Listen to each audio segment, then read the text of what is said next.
Gaeilge lawn, Turingen Prechon, Tronona Fór,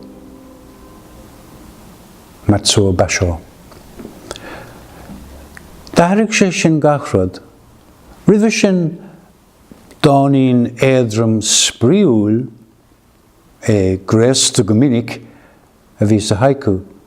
Tá nóta na lám áileachta á bhólanis den géadú riamh sins. Más míon leat sa haiku is scríomh, ól as an tobar sin as a ról na máistrí, léig na máistrí móra, Basho, Issa, Buson, Chioni, Shiki, Santoka, agus a hile nach iad. Má tá tanga eile do heiligad, den legannacha de haiku mór na máistrí sa tanga sin. Clachta íon an máistracht. An haiku is cáiliúla de chuid Basho ná an ceansa Lochán ársa, léman frog I bhuaim isce. Catá tarlú sa dá haiku se. Gaeilge lawn, Turingen Prechon, Tronona Fór. Lochán ársa, léman frog I bhuaim isce.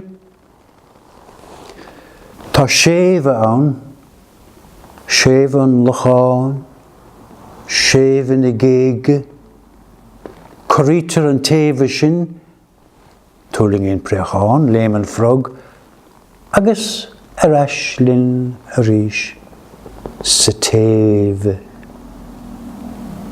Is I lár na heachtra a hagamíd isteach. Cad a bhí ar siúl ag Brechán nó ag a bhrog ribh sin, nó ina dhéag sin. Is cuma. I lár na heachtra táimid. Der an Meister Zen Suzuki Daisets, there is a great beyond in the lonely crow perching on the dead branch of a tree. All things come out of an unknown abyss of mystery, and through every one of them we can have a peep into the abyss. Ní hiad na súile bháin a bhí na breanú, ní hiad na closa bháin a bhí na géisteacht, sin crí a bhí na breanú, sin crí a bhí na géisteacht, oscail na súile, oscail na closa, oscail an crí, sin bealach an haiku. A garan brús gur sin fiach, Sailíoch, Féileacán beag, Kobayashi Issa. Tan saoil a harú, ó héasúr go séasúr, ó lá go lá, ó nómad go chéile. Le bheith é duile haiku, ní mór dat spéis léirú I míúiltí beagatéil agus fáin a bheart iad a chéilúra. Chum Issa breis 5,000 haiku I gahaf a héil. Puic óga a lí a chéile, Maidin haka, Issa. Fiacham is go géir an haiku sin.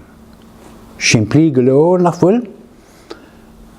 A bhéir fása, haiku mar sin a scríomh. A bhfuil tú an dagan a hín plúchaige nó a dhéanamh folamh. A bhfuil tú an seasamh le smudí tain.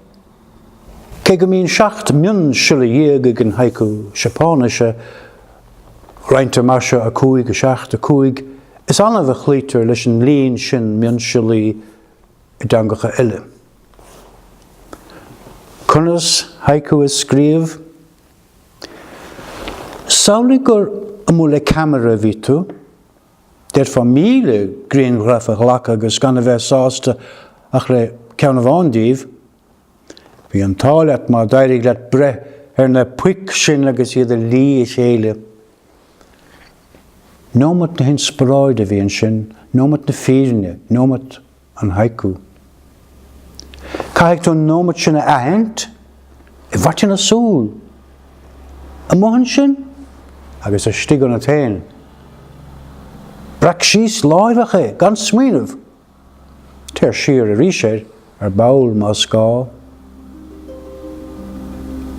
Puic óga, a lí chéile, maidin haca.